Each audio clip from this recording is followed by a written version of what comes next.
What's good, y'all?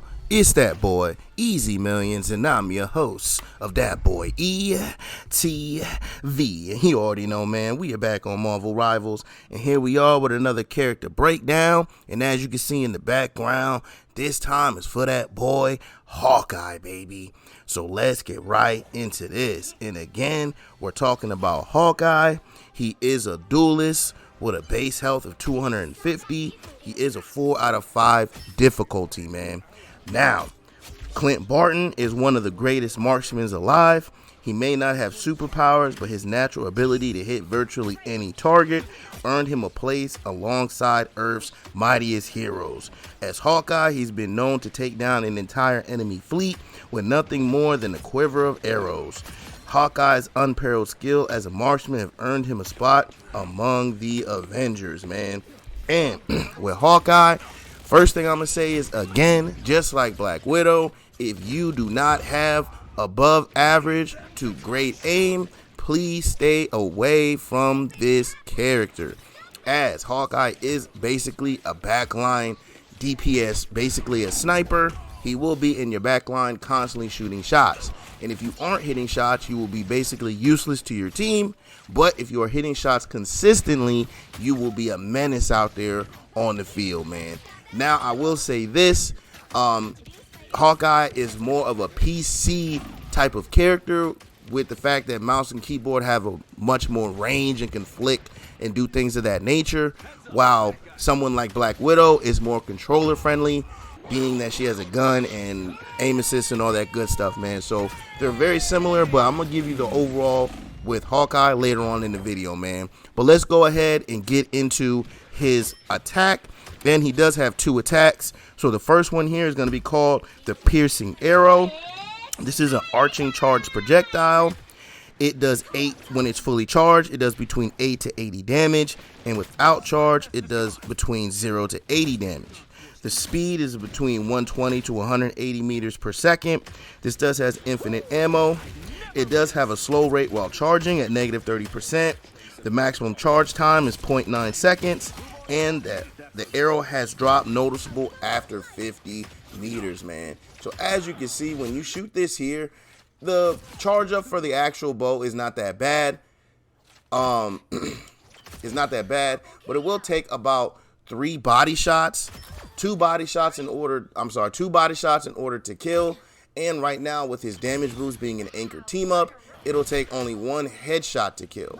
Now, this primary fire right here is what you're primarily going to be using most of your time when you're sitting in the back, just going ahead and trying to pick off your enemies. This is a really good primary attack. A lot of times, I'm pretty sure y'all have noticed, when a Hawkeye is in the game, he's most likely picking you off out of nowhere and you feel like you're dying extremely quick. Well, this is probably why. He might have got a lucky headshot on you, as if you're between 275 to 250 health pools, he can kill you pretty much in 1 headshot. So you got to be careful with that. Now, with his second firing ability, it's called blast arrows. This is an arced projectile that has area of effect damage. The projectile itself does 20 damage. The area of effect damage is 25. It moves at 60 meters a second. The cooldown is going to be 0.5 seconds. This one's going to have 3 charges for ammo. The area of effect damage is going to be 3 meters in a spherical radius. You have 3 blast arrows per cast. The slow rate while charging is a negative 30%. And the spread angle is going to be 18%, man. Now, as you can see, when you shoot these, you'll shoot out 3 explosive arrows. Now, when you shoot these, you primarily want to try to hit their feet and the ground surrounding them. This way you get the most out of it. Now, it will take about 4 of these exploding arrow shots. If you hit the person and get them in the blast radius, it'll take about 4 of these shots to actually kill somebody. Now, the blast arrows are basically the ones you want to use when someone runs up on you. This is actually not that bad, and it actually, in comparison to someone like Black Widow, this as an alternate fire, like Black Widow has her melee batons, this is much better than that, because you can still jump around and just shoot the ground and still be able to do damage to these folks. So again, his close range kit is a lot better than Black Widow, and these explosive arrows prove that. Now, let's talk about his passive.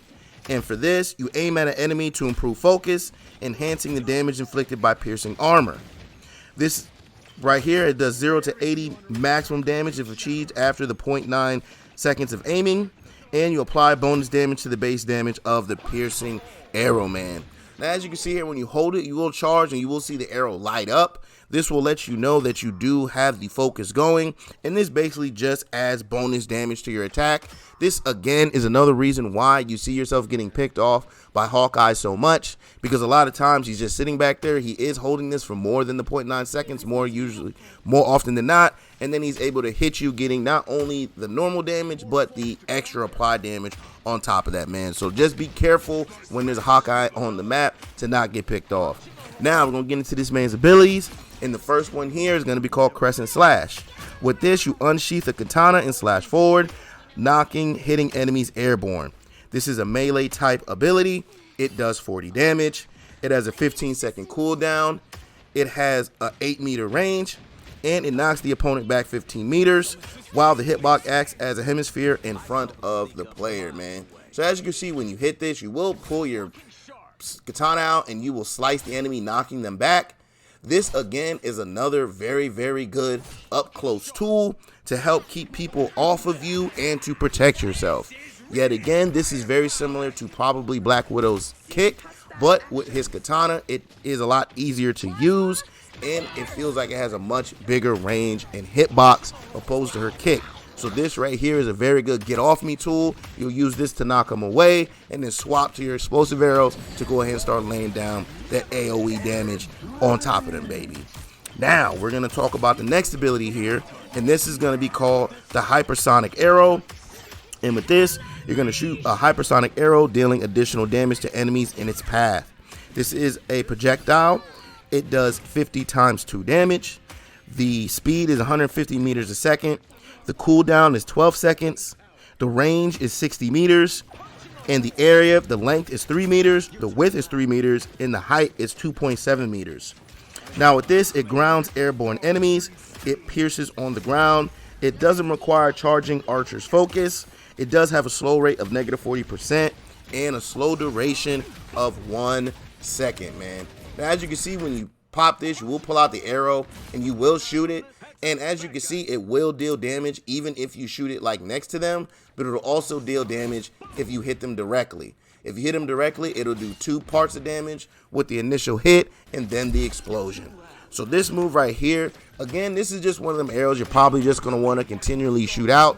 Anytime it's off cooldown, you want to go ahead and target probably your tanks, or if there's any airborne enemies like an annoying ass Iron Man that's usually in the game, you can use this to go ahead and get him grounded down to the ground so that your teammates can go ahead and pick him off, and you could basically like swatting flies out the air with this. That's basically what you're going to do, or you're going to basically use this in order to go ahead and focus on tanks, man. Now we're going to talk about his melee, which is called the Ronin Slash, and with this you swing the Kawasaki to strike forward enemies, deflecting all incoming projectiles. This is a melee ability. It does 36 damage, and this ability cannot block explosions or effects created by projectiles on hit, man. And as you can see, when you're using this, you will be able to go ahead and deflect projectiles with this ability, but ultimately I would not sit here and try to bet on that. Just me personally, I wouldn't try to sit here and trying to deflect a whole bunch of projectiles with this ability, but it does happen. But yet again, he just has another up close ability to help him with people running up on him that will definitely help him out. Now the next ability we're going to talk about here is going to be called the Skyward Leap, and for this you perform a double jump in the direction of the movement. This is a movement ability and it has a cooldown of 8 seconds. And just like it says here, when you jump, you will get a double jump. And this is just so you can go ahead and try to get to high places, to be able to look down on your opponents and just be able to get a bird's eye view on the map. It is a pretty decent movement ability. Nothing too special here. It's basically like having Black Widow's jump at the end of her sprint, but instead you pretty much just get to do your double jump whenever you feel like it. Now this right here is not that bad of an ability. It could be slightly better in my opinion, but it's not bad for Hawkeye. It does allow you to get to second stories of buildings, allow you to get high vantage points, and will allow you to just basically be and annoying Hawkeye like most of these players are that are really good with him. Now, we're going to talk about his final ability, which is going to be his ult, and that is going to be called Hunter's Sight. And with this, you capture after images of enemies in his view. Damage dealt to an after image is transferred to the corresponding enemy. This is a self-ability type. It does use 3700 energy. The duration is going to be 10 seconds, with each after image lasting for 3 seconds. For the properties, the after image generation interval is 0.5 seconds. Archer's focus is automatically at highest value during the ultimate, and the after image cannot receive headshot damage, man. Now with this, when you pop the ability, you will pop it and you will start seeing after images left by the enemy, and you can just go ahead and shoot these after images, and those will go ahead and lay down damage onto the enemies for you, man. Now his ultimately is pretty good in my opinion, especially used at the right time. If you use it at the right time, you can essentially kill the entire team at one time, especially if it's you and Black Widow on the team at the same time, that basically both get this ability. Now, ultimately, I do think it's a really fun one, and when you do have this ability, I suggest you do not charge your piercing arrow. Just go ahead and rapid fire it, as you will get the most damage out of it that way. I wouldn't waste your time just trying to get specific headshots unless you already are lined up for it. Just go ahead and make sure you're hitting the after images to get out as much damage as possible, man. Now, the last thing we got to talk about are going to be team up abilities. And with him, he is an anchor for this season, meaning he gets a damage boost. But his team up ability is going to be called Super Sensory Vision. And this is going to be with Black Widow. And with this, Hawkeye can share his Hunter's Sight with Black Widow's, enabling her to catch sight of and damage after images of enemies, man. And just like his ultimate, basically this just gives Black Widow access to the same ability, except hers is only on a 30-second cooldown, while yours is at an ultimate cooldown. So basically she gets it more often, but both of y'all get access to it, making both of you guys very dangerous. But how often are we really going to see a Hawkeye Black Widow combo on the same team, man? Now, ultimately, when it comes to Hawkeye, again, if you don't have above average to good aim, I would just stay away from him. Also, I would probably stay away from Hawkeye for the most part if you're on controller, as he is better for mouse and keyboard players. Now, you can dominate with him on controller, don't get me wrong, but he is better with mouse and keyboard. Now, when you talk about him and Black Widow in comparison to each other, they're essentially the same character, except Hawkeye is just much better at doing what both of them do. Both of them are meant to sit in the back line while taking pop shots, basically as a sniper, except Hawkeye has much better up-close abilities in his kit to help him stay safe. He has a melee that also deflects projectiles, he has the katana to help push people back, and he has the explosive arrows to help you go ahead and get damage up close. Unlike Black Widow, who only has her sniper and then those trash-ass melee batons. So, in my opinion, if you are deciding on playing these type of characters, there's really no need for you to pick a Black Widow. I would just pick Hawkeye and call it a day, because he's just better at what they do, man. But this has been another one of them character breakdowns, and I hope y'all enjoyed that, man. But as always, please like, comment, subscribe, follow, share, become a supporter, and catch me streaming on Facebook Gaming and Twitch at that boy ETV. Man, catch you on the next one. I'm out. Peace.